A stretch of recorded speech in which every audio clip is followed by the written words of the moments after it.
Good morning, everybody.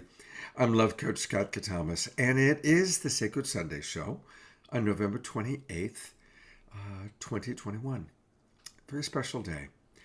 And we have a really perfect show for today. It was 400 years ago, 1621, that the event took place between the Pilgrims and the local native tribe that led to our celebration of Thanksgiving. And we've got the perfect guests. We've got Connie and Andrew, and I'm going to add them so you can see them right now. They are two of our dearest friends, they're a big part of the Global Peace Tribe. And Connie is a direct descendant of the Pilgrims. And Andrew is a more modern pilgrim. He came over from England in a more modern time. But he's also a scholar who has really studied what took place. And we're also going to hear from a Native American woman named Barbara who has both ancestries. She is a woman who walks in both worlds, in that she has the ancestry to the Pilgrims and the ancestry to the Indigenous tribe. And we're going to learn all about the original spiritual intention of the Pilgrims and of that first meeting, and how we can reclaim it today. So, welcome, Connie and Andrew. It's great to have you with us. And as always, I want to welcome all of our friends in the Zoom room.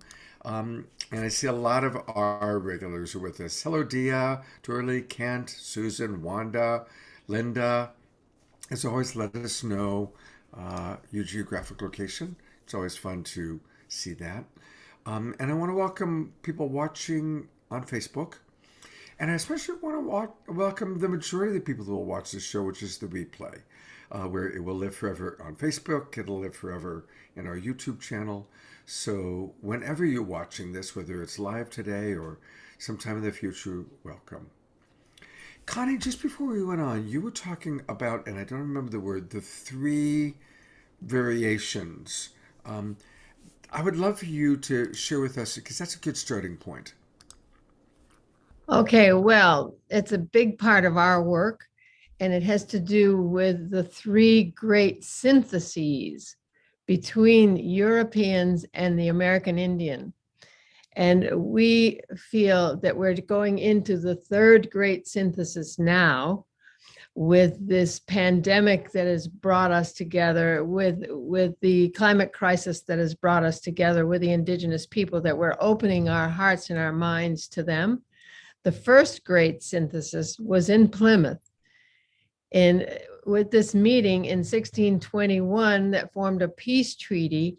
And then we had this 3-day harvest celebration and 54 years of peace and friendship. That's extraordinary exception to the human condition then and now, that these cultures came together. And then the second great synthesis was when the drafters of the Constitution were in consultation with the Iroquois chiefs, the Iroquois Confederacy chiefs, who brought the great law, aspects of the great law, into the Declaration of Independence and the Constitution. So that's our thesis. We're here to show the role Indigenous peoples have played in the evolution of consciousness. And this is a boots on the ground example, this 54 years, this birth of the American mind. The American mind is different from the European mind by the time the Constitution was being drafted. So, and it has to do with our coming together with the Native people. And it's just very exciting what's going to happen as we come together now, and what we're going to birth on the planet. It's my understanding we're going to birth something that's never been on the planet in the history of the planet. So that's what this is all about for us. Beautiful. And Andrew, if you could give us just a brief little history lesson of what really took place. And especially, I love if you could share about what the Indigenous people had gone through with their great loss, and of course, what the Pilgrims had gone through and how that brought them together. Because that's a really beautiful part of the story that I didn't know prior to meeting and talking to you this week. All right. Now, I'm going to start just with a microsecond about my personal history, because as you mentioned, Scott, I arrived on Thanksgiving of 1969, which is 52 years ago this week. And I actually sailed, and the wind blew me here.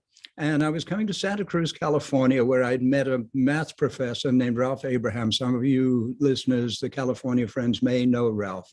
So I just wanted to mention that, which is why Scott, that's why we first met, because of that original journey that I took from London, where I was living, and came over here.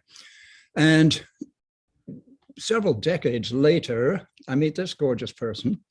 And it turns out she's a Mayflower descendant. Now, when I first arrived, of course, I'd heard of Thanksgiving, but I didn't really know what it was. And it was explained to me that it was about turkeys and football. And okay, that was the first take that I got on it. And, that, it wasn't very interesting to me, but there it was. And then getting together with Connie and learning that there is so much misinformation and misbelief on the subject. There's actually a gem at the founding of this nation, a beautiful intercultural human story. That's what today's presentation is about. I've written a novel on the subject. I've done deep studies into it. Yep, there it is, the Mayflower Revelations. And part of the book actually has an agenda. Hold that up for a moment and look at the size of that. Yeah, it's pretty fat. I mean, how long did it take you to write that? Oh, about 5 years. But it's wide open. See, it's got short chapters and wide open. And it's kind of an easy read, because it's these little bits that you just bounce around it. And it's not a boring old period piece, 400 years old. It's absolutely contemporary. It's actually set in Barbados, the island of Barbados, in the year 2020, on the 400th anniversary of the landing of the Mayflower. And I could go and explain why Barbados and so on, but I think we won't go there right now. What I do let's get to that first coming together, and the beauty of that. So one of the misbeliefs is that the Pilgrims landed and were welcomed by the Native Americans and housed and fed for that first winter, and they wouldn't have survived had that not happened. Well, none of that is true. They actually met the first Native American on the spring equinox of 1621 this year. And last year, 400 years ago, they landed in a bleak place that they actually thought reminded them of Golgotha. Something horrible, terrible had happened there. What had happened there was an epidemic of plague, of the bubonic plague, that had taken out up to 90% of the local population. And at Patuxent, where they landed, which is now known as Plymouth, Massachusetts, it was pretty much 100%. There were almost none of the immediate local natives. So one of the things I really like to think about and imagine is the emotional state for the week of Thanksgiving here. How much gratitude could you feel landing on this bleak shore in December during a mini ice age? It was terrifying. They came ashore, and during that first winter, the Mayflower passengers lost fully 50% of their people. 102 people, and 52 survived that first winter, including Connie's aunt's direct ancestors who passed away, with one exception, her 17-year-old 12 times great-grandmother. At the same time, they began to learn that something horrible had happened there. The natives to this day call it the Great Dying. Something horrible had happened, and what that turned out to be was this disease that swept down from the north. It came down and was carried in the context of a war. These warriors in their birch bark canoes had come down, both carrying the disease and in this hand-to-hand combat situation. That is what I believe happened. Whatever it was, and their people thought it was smallpox, and you cannot blame the Mayflower for bringing this disease, because it happened several years before the Mayflower arrived. And just imagine the emotional state of the native people, the survivors who they met in the spring of 1621, having lost maybe 90% of their population, and the 51 surviving so-called Mayflower Pilgrims. How much gratitude one would feel for finding friendship and security for both sides. The little group of Pokanoket Native Americans who aligned themselves with the Pilgrims probably had a very intelligent understanding that it would be useful to them for their actual safety and security. They had an enemy tribe just to the south with 3,000 warriors, and they had maybe 90. So imagine the gratitude of that first Thanksgiving of finding solace and comfort and friendship in people from completely other cultures. It's this extraordinary story, Scott. It's amazing. And what is important also to note is the vibratory level of the leaders. Okay, the spiritual vibration of these leaders. The Massasoit was an extraordinary leader. Okay, we have some documents that show that he was a loving leader. And I can even read you something that from Edward Winslow's journal, that one of his fellow Native people were speaking about the Massasoit and how loving he was and how extraordinary he was as a leader. And then the Mayflower Pilgrims, William Bradford, the leader of the Mayflower Pilgrims, the governor, was an extraordinary spiritual man. And these two leaders kept their people in peace that 54 years.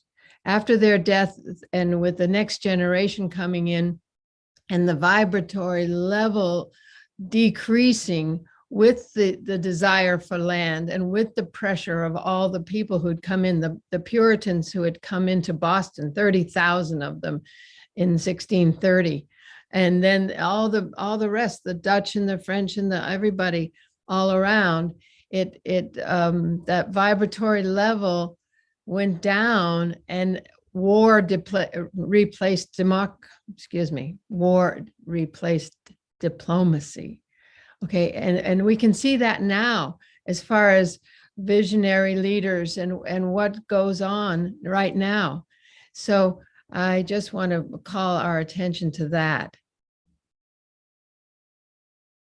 You know, that's very much what we wanted this show to be about today, is like understanding, I should put myself on camera too, understanding what took place. Let's do it this way. Hang on a second. Understanding what took place 400 years ago, the real truth of it, which I've learned from you. I've learned so much just in preparing for this show. But then here we are at this incredible time of pandemic, at this incredible time in human history where I think most of us recognize, okay, humanity has to radically change. And so there's a commonality between 400 years ago and now. And you've helped me actually in prepping for this show to talk about that. And that's, to me, very powerful and very, very extraordinary, actually. So share with us a little bit more about your understanding of that original spiritual intention of the Pilgrims, and leaving England and committing to a great change, and then that original connection of wanting to harmonize with the native wisdom, and how that relates to where we are today and what we need to do today. Well, for me, it's extraordinary who these pilgrims were. Right now, we just have them as pilgrims. We don't understand who they were and what their intentions were and their actions were. In England in the 1500s, the Bible had been translated into English and mass produced. So they could have it on their dining room table. And what these were pastors in the church. These were highly educated people from Cambridge University. And they saw that the Bible, that God intended for us to live in direct connection to the divine, to our divinity. And so they had to separate from the Church of England to do that. It was against the law to separate from the church, to not go to the church. So it was treasonous for them to form their own church, which they did with a covenant between themselves and the divine. And this is the basis of the congregational church, where people come together and the congregation gets to make the decisions because the congregation is acting more in alignment with the divine. So they had to leave England and they had to go to Holland, where there was religious freedom. Okay, but this puts it in the context of they were religious fanatics. But what people don't understand is they were seeking the same thing that the Native Americans and the indigenous peoples are seeking today. And that is freedom of religion, freedom to relate directly to the divine, freedom to have your own way of being and your own relationship to the sacred. And so once people recognize that the alignment, the spiritual alignment of these separatists, these pilgrims, these moms, dads, and kids who stood up to the King of England for humanity's sake and actually laid down the basis of democracy in a little document that they wrote in the cabin of the Mayflower before they landed, which is called the Mayflower Compact. And it's the first document of democracy from the Western world, other than the Magna Carta that only lasted like 6 weeks or so. But there are aspects of the Magna Carta that are still alive. But still, this Mayflower Compact that they drafted in the cabin of the Mayflower drove their behavior for their time, the Plymouth colony, and brought them into this alignment with the native people whom they met in that spring. So I just think it's key for us to look at intent, which is what you're saying. Okay, what is the intent? And so it's just key that this is the spiritual beginnings of this nation. The alignment with the Native Americans, this first great synthesis with 54 years of peace and friendship. Beautiful. Thank you. And I want to invite our audience to ask questions or to comment, and I'll read them. And Wanda from Texas had an opening comment, which was that she also was from Texas, thought that Thanksgiving was all about Dallas Cowboy football and turkey, but Dallas Cowboy football would be the... But then on a little bit more of a serious note, she says, she points out what, emphasizing what you pointed out, we think that the COVID pandemic is terrible. I mean, most of us have known somebody who's died, or we certainly know people who've gotten sick, but not half of our country, not half of our population. So that's just in the first year. I mean, you can only imagine how, you make this big choice and half the people die in the first year. I mean, I don't think any of us can really fully comprehend what that must have been like. But Wanda does ask a question. She asks, do you think it was war or ego that replaced diplomacy? War or ego, or was it both? Well, there was a war. I mean, the natives declared war on the colonists. They came and burned houses and killed the women and children and did the whole thing. And it began this war. And so whether it was ego that drove the war, I don't think it has to do with ego. Mm-hmm. It has to do with loss of land, of culture, the pressures on the native people by then, with all the people who had come by 1675. This pilgrim story, we're talking 1620, we're talking 54 years of multiple generations. And also it has to do with the scientific paradigm that had been born at that same time in Europe. And Andrew can speak to that. And I feel that scientific paradigm that separated us from our hearts, from the rest of creation, is the root cause, ultimately, of this behavior that we're now suffering from today, that we're actually being taken out of by this pandemic, by circumstance, by the energies on the planet now. Mm-hmm. So Andrew, do you want to speak to that scientific paradigm? Okay, so what's really interesting here is this huge thing that happened. It was the beginning of the transition from absolute monarchy. You grew up in Europe, anytime from medieval times until the present. You had a king. I'm English. We have a queen, right? It was just assumed that that's the way God put things in place, and that's the way it was, and the church supported that. And after Henry VIII, the King of England or the Queen of England was actually the head of the Anglican or Church of England church. And in those days, if you didn't attend church, it was compulsory, you were in trouble. And you were answerable to the king. And if you did what the Pilgrims did, you actually were committing treason. You actually could be put to death for that. Wow. So it was extraordinary courage on their part. But it's exactly that same time we have Rene Descartes in France. And we have in 1643, we have Isaac Newton being born. So it was that time of the whole scientific shift, the whole shift from monarchy to democracy. Back then, we couldn't even imagine that change was happening. Well, those changes were happening, but they happened in the same period among that European community as the European diaspora spread out across the planet. And as Connie just said, more and more as the reductionist worldview, scientific worldview was adopted, and basically the older church-based religious worldviews were abandoned, we found ourselves more and more separated from spirits and from each other. Wow. Okay. So I want to bring in the other person who is going to join us today, which is Barbara. And let me pause. I've got her video about to play. So tell us a little bit about who Barbara is. We're going to see a video from Barbara in just a moment. Tell us a little bit about, maybe introduce to our audience who we're about to meet with Barbara.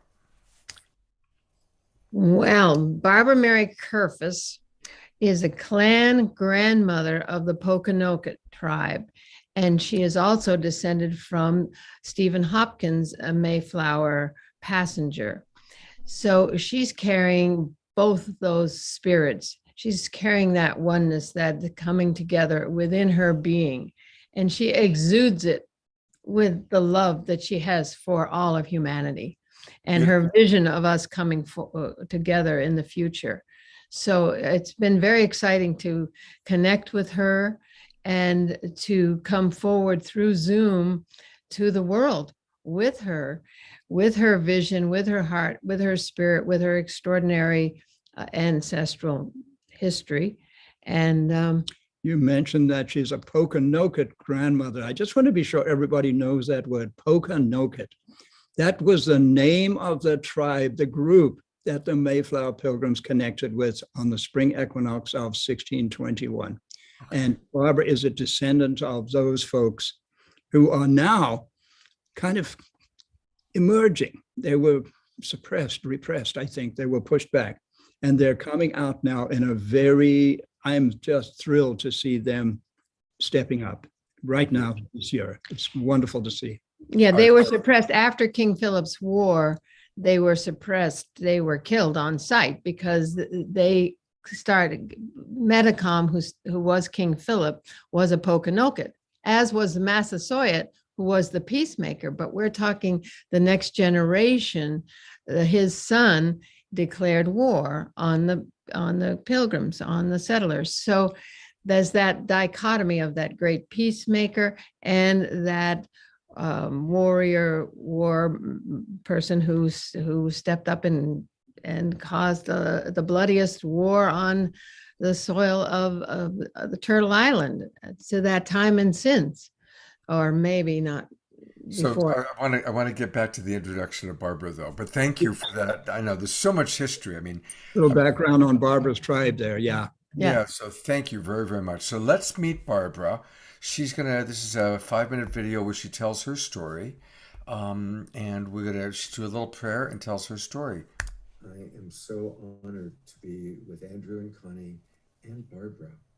And we are going to learn a lot today about the true history of 400 years ago from an incredible woman who walks in both worlds, comes from both Indigenous Native American culture and also from European culture, and has a love and an honoring of both. So Barbara, would you be willing to start us off with a prayer? And then we are eager to hear your truth, to hear your story. Certainly. First, I'd like to, we start off in prayer, we honor the 4 directions. And let me find my stuff here. We pray to the north because the Creator sits in the north, and the north is the beginning of where he comes from. So I can't, my fire alarm will go off, so I'm going to take tobacco and I'm going to offer it to the north, then to the east. East is over here. Then I'm going to offer it to the south, and then to the west, and then to my heart, and then to Mother Earth. Creator, let us pray for the Great Spirit to guide us through the difficult times,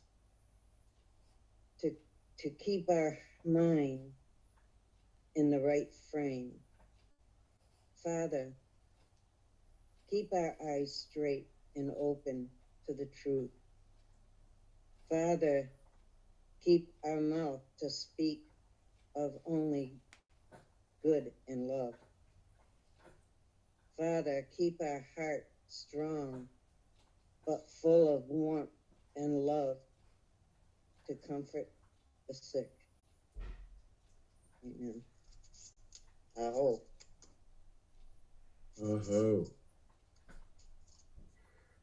Barbara, tell us about your connection to your ancestors and anything you'd like for us to know about the true history, not what we read in school, but the true history of your people. What I was told by my elders and what I was shown in vision is that my people were here. I'm a descendant of Massasoit's brother, Wataquina. And I have other descendants that are members of the tribe from him as well. When I was 10, my grandmother told me about my native history, and we were at that time we were learning it in school. And the teacher said everybody was killed. There was no natives left. So I went home to my grandmother. I said, "How come I'm still here?" But as time went on, I got fascinated with the history and with my grandfather because I thought we were part black because of what my grandfather looked like. So my grandmother laughed. She said, "No, you're native. You're a native from." She said, "I'm not sure of the tribe." So as I got older, I started researching, and I told my sister, my older sister, what my grandmother told me. So I contacted Boston Indian Affairs, and they told me what to do. And they told me to go to the powwows of the people. I didn't know what band I belonged to. I just knew I was Wampanoag. But as I went to the powwows, one day a woman came running up to me. She says, "They're looking for you. They're looking for you." I said, "Who's looking for me?" What did I do?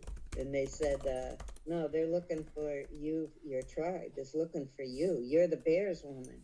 See, my surname is Bears. And so they wanted to find the lost families of Massasoit, and I'm one of the lost families of Massasoit. And my tribe accepted me in, and one day I got a call from the Sagamore. He says, "You know more than any of the women in in my tribe, and I want you to be the clan grandmother. And I told him, I don't think I'm worthy of that, because I don't really think I know enough.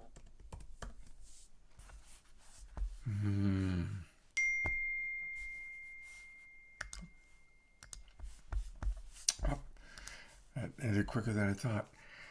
What a wonderful introduction, first of all. What's it been like for you, Connie, interacting with her? Because you've had a fair amount of interaction with her, as descendants, and of course she's in both worlds. How's that been for you? You muted.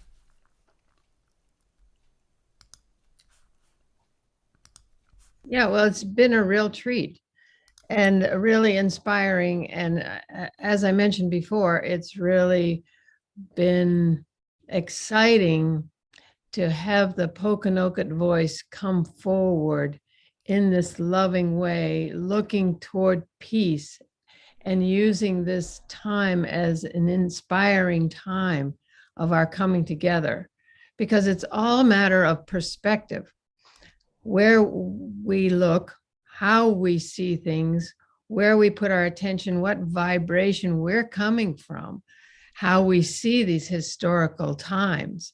And so it's just really exciting because I've seen this spiritual alignment for decades. Because, for one thing, I live a spirit guided life. So I could see in the pilgrims, when I studied their history, and we've been there. We've been to Scrooby, England. We've been to Cambridge. We've been to Leiden, Holland, because we wanted to find out who these people truly were. And I saw this spiritual alignment with my life, and as well as the native way, that whole native thing of going on the hill and crying for a dream, that vision quest, that you're looking for your instructions from the divine. And also just the native way of, okay, I'll be at that meeting if I'm supposed to be. It's that commitment to the divine, to our impulses, to our highest inner promptings, we call it. That's where the world will come into balance. And so when I saw that with the pilgrims, and I saw that with the native people, because I've spent 30 years with visionary native elders, and I saw through them this, what I call the true nature of the universe, this connection to the sacredness and oneness of all life that leads to a completely different reality. Once we embrace it, once we get over that separation from our hearts, from our spirits, from the rest of creation that we were put in with this little box of the reductionist scientific paradigm. So I'm just saying that because Barbara embraces and embodies that love of where we're going, and to have it come from a Pokanoket, from this time in our history, where we can put it into a concrete example of its unfolding, is very exciting for me. Yeah. Beautifully stated. Thank you. And that's why I was so excited about doing this show with both of you and with Barbara, because it really is. I mean, first of all, the timing is fascinating. It's Thanksgiving time. It's exactly 400 years. And so to know what really happened, the historical context that you're providing, but then to bring it into present time as we face a pandemic, as we face this, new emergence of where we have to go in humanity. And I've always believed that if we had taken the best of Western culture and the best of Indigenous culture and brought them together, what an extraordinary country we would have, what an extraordinary world we would be living in. But instead, we exterminated, or did our best through genocide, to destroy the indigenous cultures, and went completely out of balance with all the not so good things about Western culture. And hopefully we can correct that imbalance in time. Question. Wanda writes, I view this as intimate history. It goes beyond textbook history. Absolutely. That's a beautiful way of putting it, Wanda. Intimate history. So, go ahead. Well, I just wanted to say that the whole human race was doing really crummy things to each other, have been through the millennia. That at this point, it seems to be demonizing the white race for all the horrible things that have happened to the native people, which is absolutely true and unconscionable. One thing we have to realize is that the native people were doing horrible things to each other before we got here. And that the yellow people and the black people, all people have been doing nasty things to each other. So it's a time of coming forward out of that frequency, that low frequency of fear, separation, and scarcity. You know, those three words kind of summarize it. But now we're coming out of that. The earth is moving into a higher frequency. So, and the heart is opening and we're coming together. So that's just so exciting, but it's just really important to get the playing field even, to know that all races were affected by that lower frequency energy. Oh, thank you. That's a beautiful point. Because we do, for so long, we demonized Native Americans. Then we kind of went through the dances with wolves phase where we kind of, the pendulum swung in the opposite direction and, we went into the noble savage, phase and then seeing them as more enlightened. But it's true. My understanding of history is that what white people did to indigenous, especially in all the broken treaties, is horrific. But the indigenous people had a long history of being quite savage and barbaric with each other also. So, Andrew, and here's a lovely, a beautiful message from Dia, one of our regulars. Dia writes, Connie, I'm in rapt attention and awe with what you're expressing. Thank you. My spirit is aligned with you, my sister. Then she continues on, you two are speaking profundities. Oh, thank you, dear. Wow. Let's stay in touch, dear Dia. And Wanda, we love you and thank you yes, for that. we did exploit, this is from Wanda, we exploited the indigenous culture and we still are, and that is sadly true. I have a question for you then, Andrew. As a scholar who understands history and as a spiritually based human being who understands what needs to happen, what is your take? Do you trust that humanity can evolve fast enough from a long history of being savage, of being in the lower vibration? Can we evolve fast enough? Well, firstly, Scott, I would say that we have been both savage and saintly. We are the most confusing of species. We are angelic, we are wonderful, we are Beethoven and Leonardo and on and on and on. And at the same time, we're Hitler and some others I won't name. So we are an interesting work in progress. And I believe truly with Barbara Marx Hubbard, for example, that we are in the midst of an evolutionary process that we can look back in history. Right now, we're looking back 400 years at an inspiring time where people came together and did not devolve into bloodshed. They united, they lived together, they worked together, they played together, and ultimately they intermarried. And most of the people in New England have native blood, and most of the natives have white blood, as we now know, of course. So we found each other in family context and community context. So that was a time of political and social evolution. And of course, that always is accompanied by spiritual, inner, individual evolution. So yes, I do, but I think the jury is out. I'm not claiming I'm a prophet, that I know what's going to happen, but I do know that we have potential. We humans have potential we have yet to manifest. And you were talking about healing the imbalance a moment ago, Scott, and that's exactly what Connie is talking about with regard to the third great synthesis. If we can And it seems to be happening. I'm seeing the signs. Connie and I have been together for 18 years, and she was telling me this that long ago. And I was saying, okay, but where is it? Where's the evidence? And we are seeing it. We truly are seeing it. For example, on our Unity Earth group that I know you're involved with, Scott, and the Indigenous friends who come on there, there's an emergence, there's a coming out. It's time. We must come out because the Indigenous people have something so important for us as Westerners and for us as humans, as Homo sapiens. We need everyone and everything. Nobody is extraneous. We must unite and open our hearts. And if we do that, we have a very good chance of restoring the balance of this beautiful, beautiful, one-of-a-kind planet. Something like that. Beautiful. Thank you. Thank you for, I really appreciate how balanced your presentation is. And you're right. We're spiritual beings having a human experience. And within that human experience, my gosh, it is so varied. And so thank you for your balanced. Noel writes, it would be interesting to do a census of how many Americans have indigenous roots. Most people I've asked this question to have answered yes.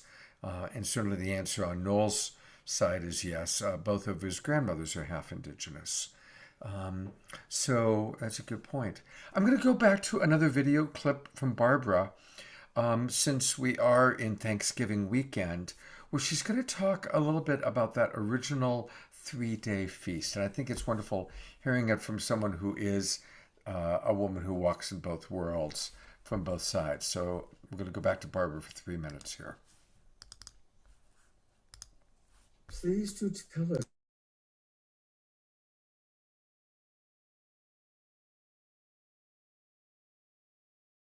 There's no sound.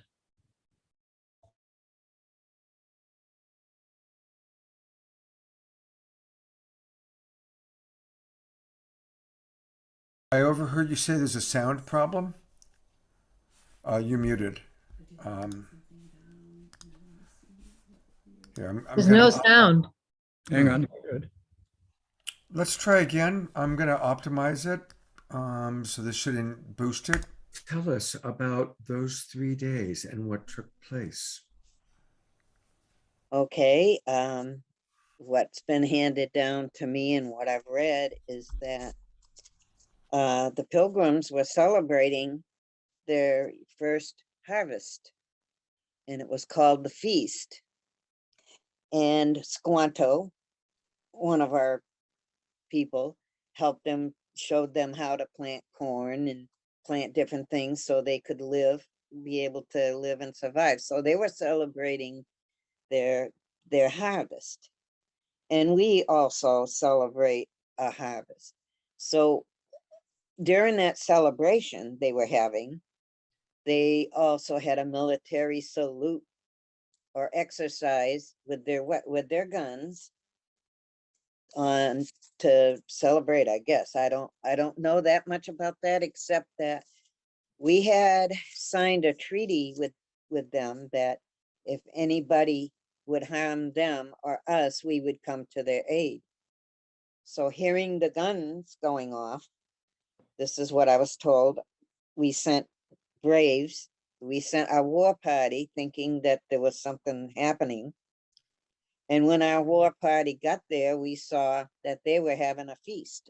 And it wasn't a threat, it was a good thing. So then we signaled back to our people and we all came together and joined the feast. My ancestor came, Massasoit came with his family. The braves brought their wives and their children, and those poor 4 women that had to do the cooking and the teenagers that were there, the helping. Oh boy, 140 some odd people they had to cook for. So it turned out to be a 3-day thing. And it turned into the first Thanksgiving, which is a holiday that is celebrated as a holiday now today. That's how it started. Thank you so much for sharing that. It's, again, wonderful to hear the real truth. Thank you so much.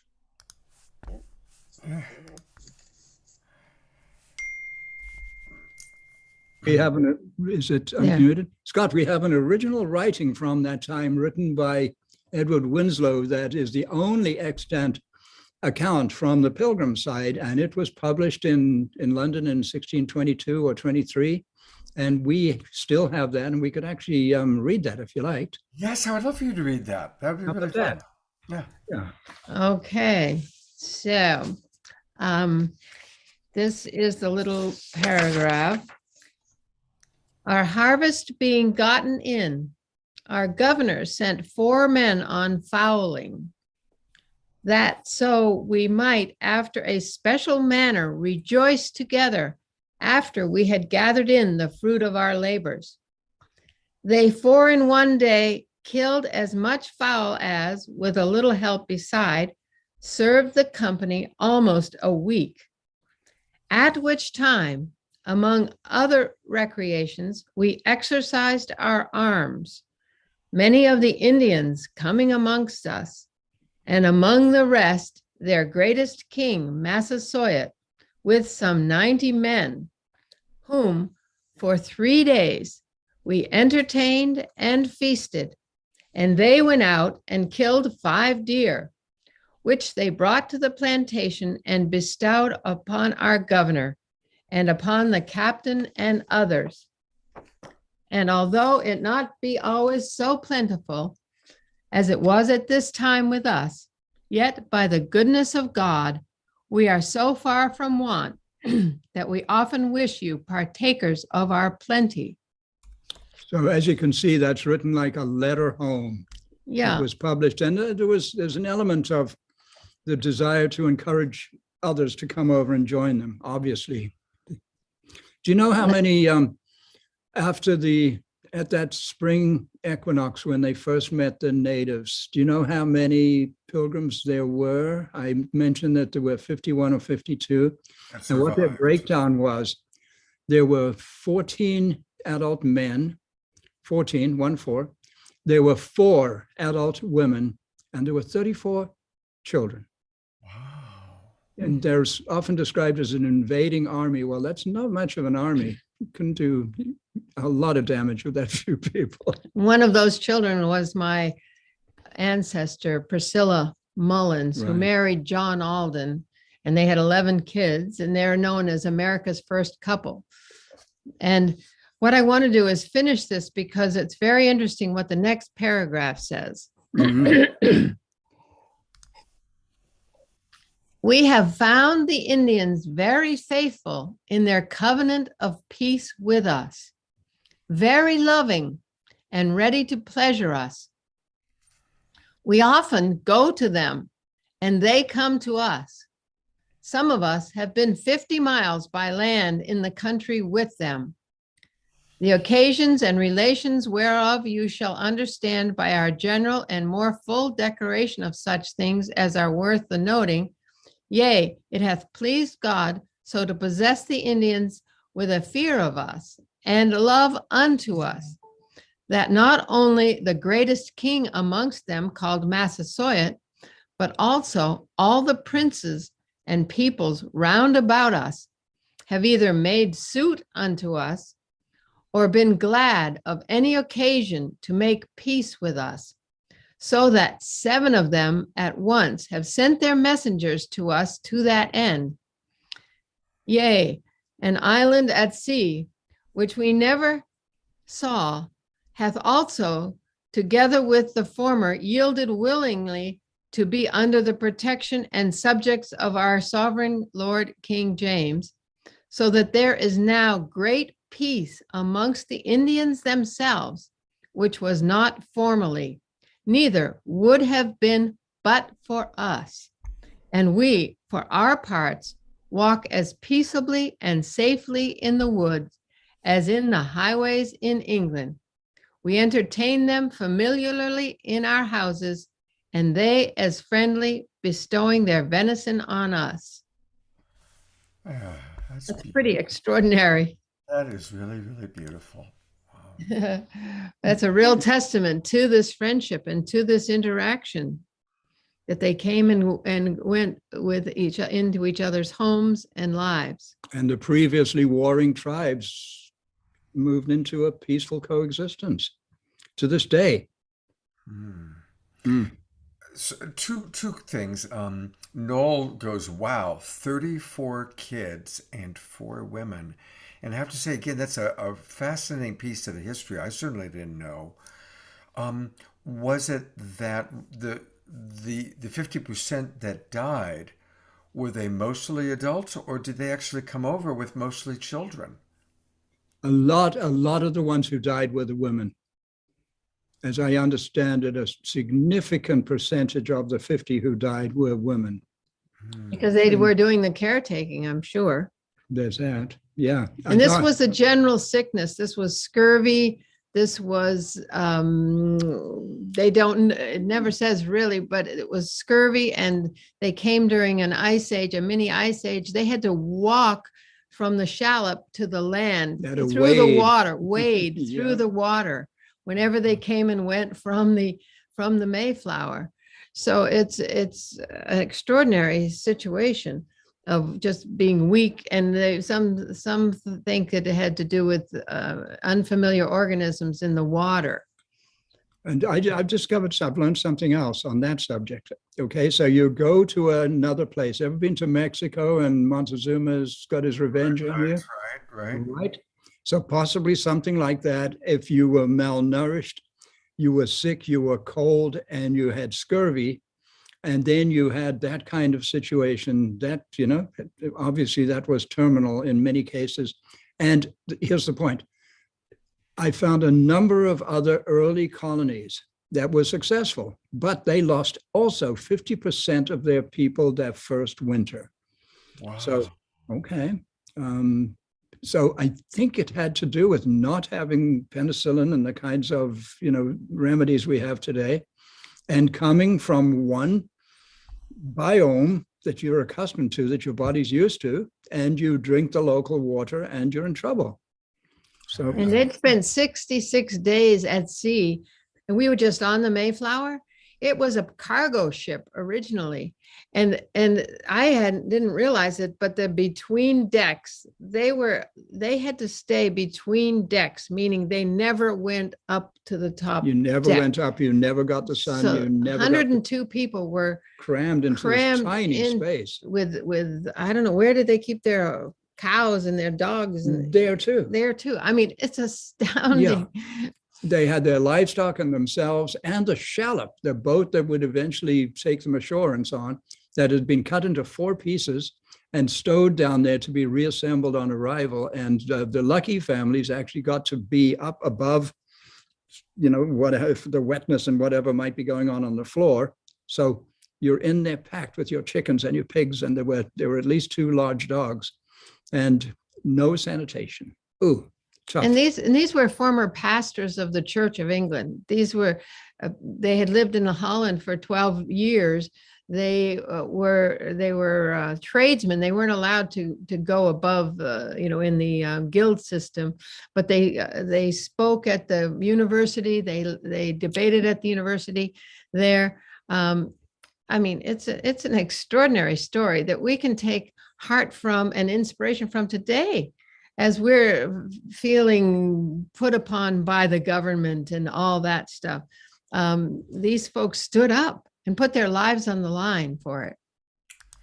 Fascinating. I love history, and this is just like such a fascinating history, and it's impossible to imagine spending that much time in that crammed a space without support, and you can only imagine the disease of all the feces, and God knows what they were eating. My ancestor was the cooper. He was John Alden was the cooper who had to keep the barrels, because they had they never drank water because the water in England was not potable. So they drank beer and wine just beer. Yeah.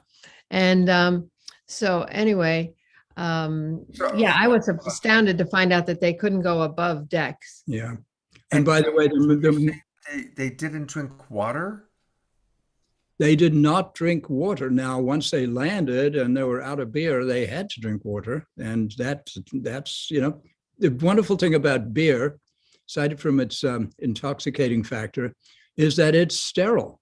It doesn't, microorganisms do not grow in beer. So, Wow. yeah. Now, And they you're knew that. They doing this knew that. an So alcoholic beer. it would be an alcoholic beer, yes. Hang on. So they were, including the children, were all living on alcoholic beer for 102 days? For 66 days at sea. For 66 days? Yeah. So they were all drunk all the time.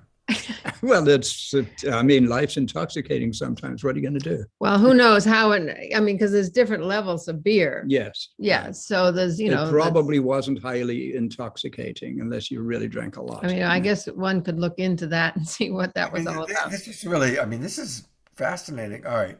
I want to read a few comments and then we're going to wrap up with Barbara's song. Dora Lee writes, I love you too. I've missed you. Peace, harmony, and kindness. How beautiful. This is just what is coming forth today and needed in its own time. So thank you, Dora Lee. Dia writes, kids in school, if presented with this most beautiful story, would be excited that it would hold their attention. And Dora Lee continues, there's so much wisdom left behind. Wake up. Remember who you really are, people of the earth. Dora Lee, I love your enthusiasm. Mm-hmm. And then Dia has a question. Is the Howland indentured servant going up on deck for air and blown overboard and now having 2 million descendants? Right. Don't know. Don't know why he was on deck. He wasn't supposed to be up there, and he did, and he was swept overboard. And it's an utter miracle that he survived. He managed to grab a trailing rope sheet that was trailing behind the vessel and hang on to it, and they hauled him back aboard, which is crazy. Lots of miracles. In the middle of the Atlantic, in the middle of this wild storm. They probably were in the middle of a hurricane, quite honestly. And by the way, Connie just said that we were just on the Mayflower. It was not that original Mayflower. There's a beautiful replica that's just been fully restored, rebuilt, built back in 1959 and just restored. Took 2 years at Mystic Seaport in Connecticut. And she's back at Plymouth for the 400th anniversary celebrations. And we were just aboard her and really got to feel how it must have been. And I can only imagine Connie, whose ancestors were actually on that boat. It's like, it must resonate pretty amazingly. Yeah. And if we're drawing to a close, I just want to say that we've kind of gone into this Mayflower Pilgrim story, those separatists, those folks. But what we want to also honor and take in and bring into the schools is the Native people. Yeah.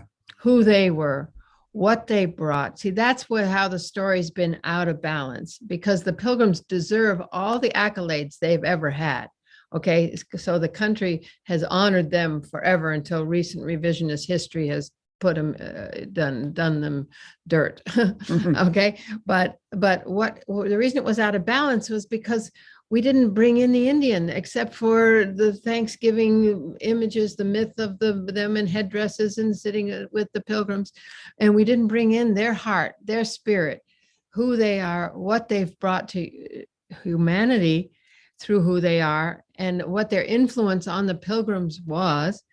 And Betty Booth Donahue, who's written a book called Bradford's Indian Book, is very clear. She's a Cherokee scholar, by the way. A Cherokee scholar, and she's very clear in what the Indian influence has been on the American mind and on American literature that carries forth today in its influence that we're not even aware of.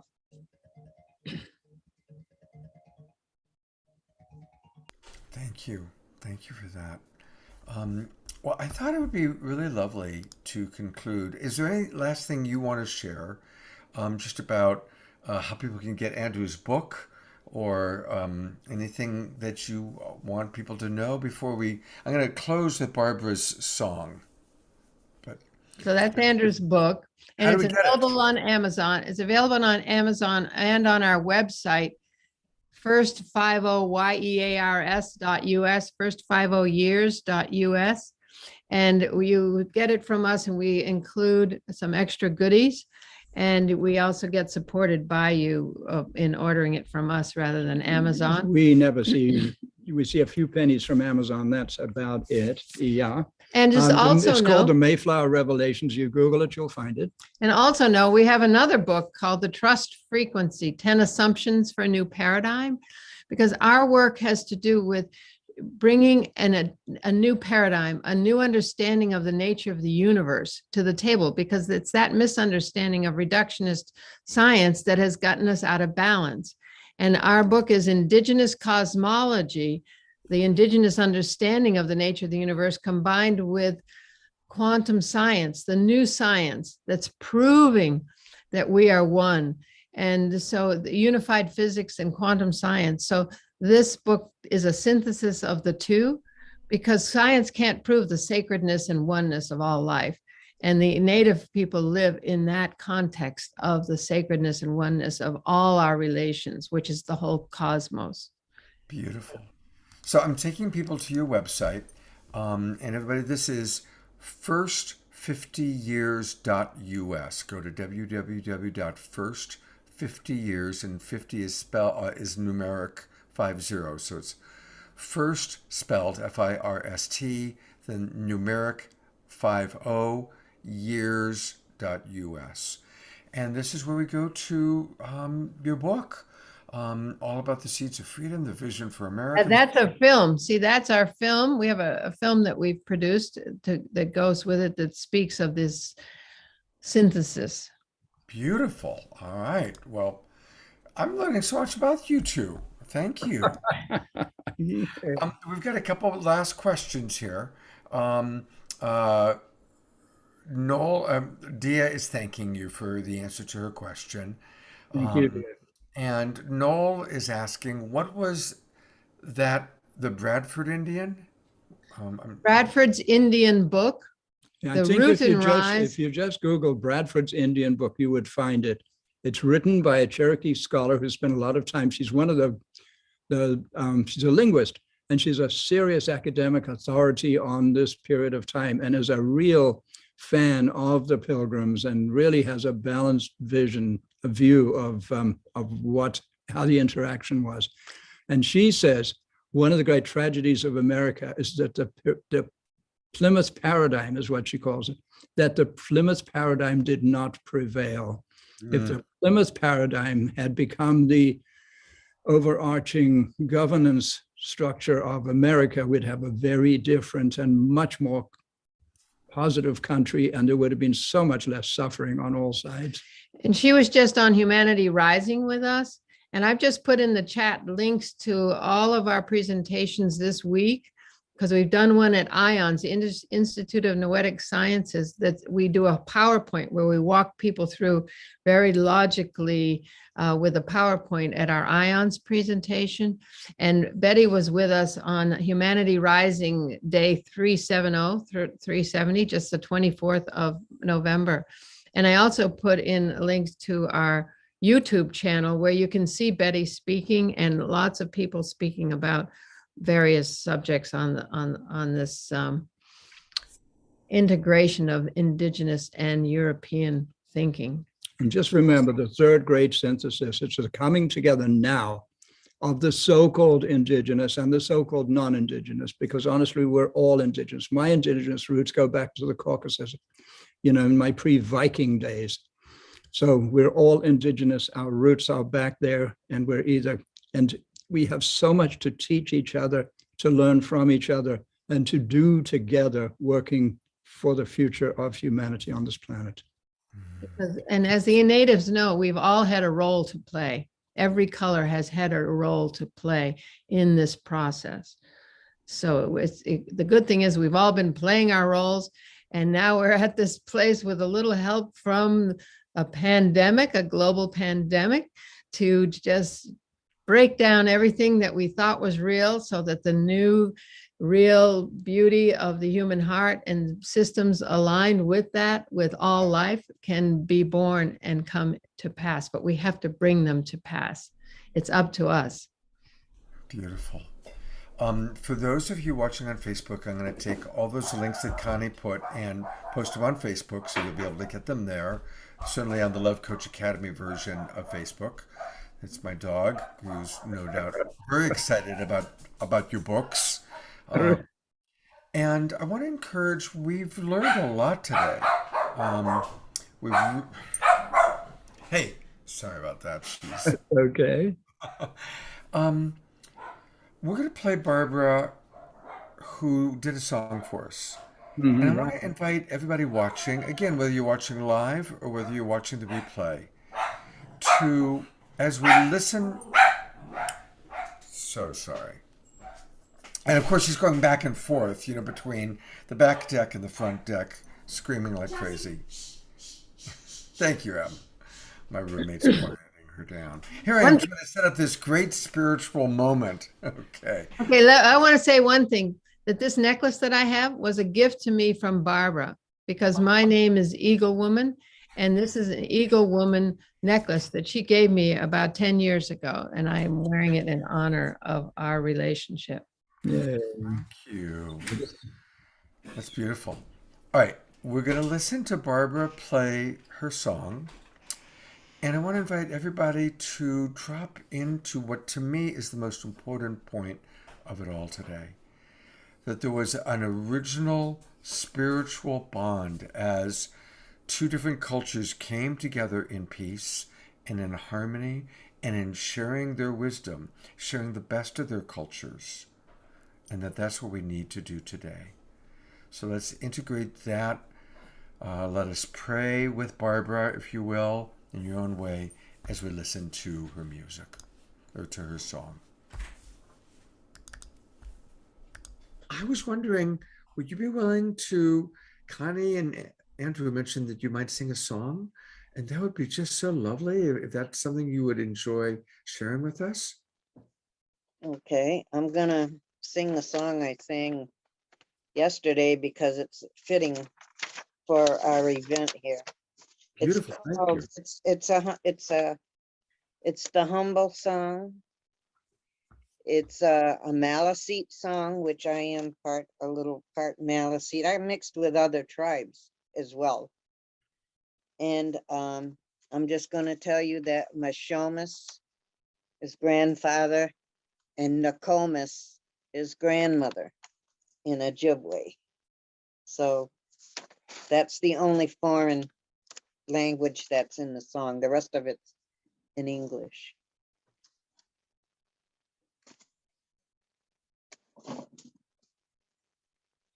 I'm gonna start off with the 4 honor beats.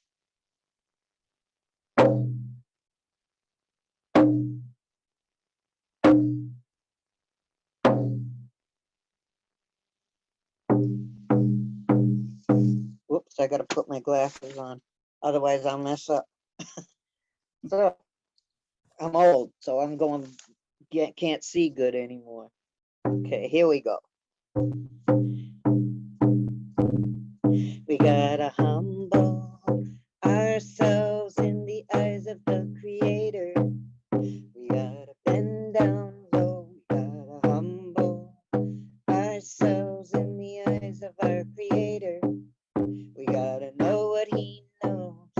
We can raise each other up higher and higher. We can raise each other up. We gotta humble ourselves in the eyes of our Mashomas. We gotta bend down low. We gotta humble ourselves in the eyes of our Mashomas. We gotta know what He knows. We can raise each other up higher and higher. We can raise each other up. We gotta humble ourselves in the eyes of our Nokomis. We gotta bend down low. We gotta humble ourselves in the eyes of our Nokomis. We gotta know what she knows. We can raise each other up higher and higher. We can raise each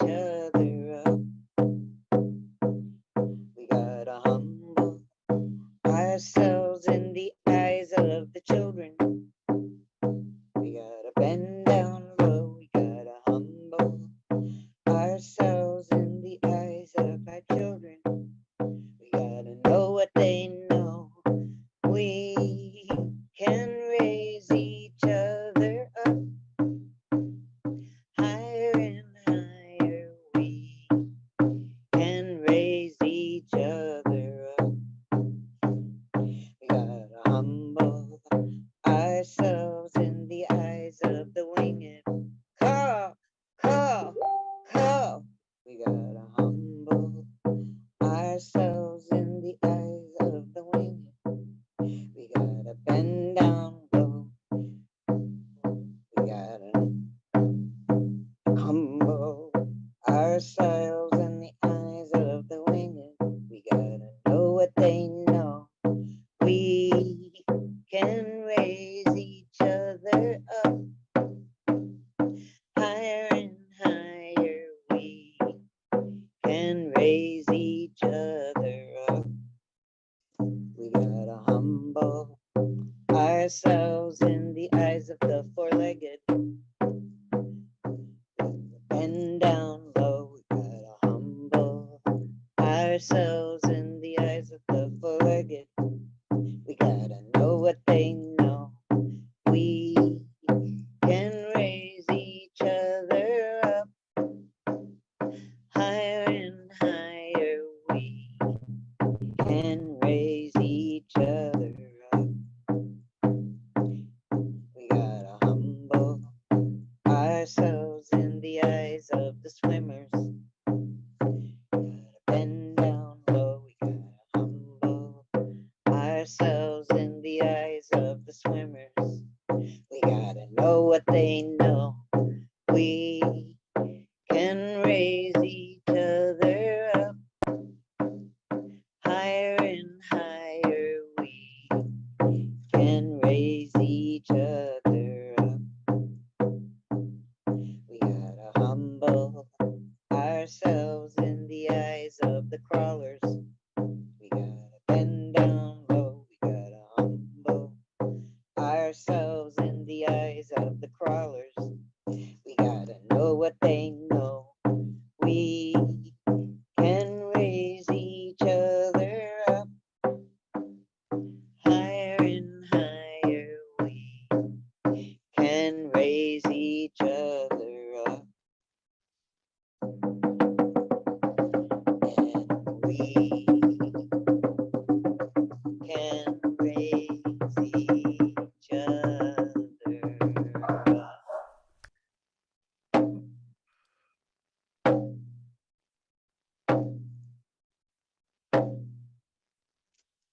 This was a funeral song. I had to get permission to sing it from the Maliseet and Ojibwe people, but it's a beautiful song. It covers everything, just about except the trees and the plants. That's beautiful. Absolutely beautiful. So let us all be humble and appreciate all of God's creatures, all beings. And remember that we can make any day, any time sacred by choosing to see the divinity in all. So whether you're watching us live, and thank you for everybody who has been watching live, and all of you who will watch the replay, welcome. Thank you, Andrew and Connie, for your wonderful work, for your presence in our world and our great global peace tribe. And I look forward to our next connection. God's blessings, everybody. Have a beautiful, beautiful day. Thank you, Scott. We're honored to be here with you. It was really fun. I learned so much. I love that. Yeah. Thanks, Scott. And we can all raise each other up. That song is so beautiful. All raise each other up, even the creepy crawlers. The crawlers and the swimmers. Yeah. The standing ones, the flying ones. It's so beautiful. Oh, I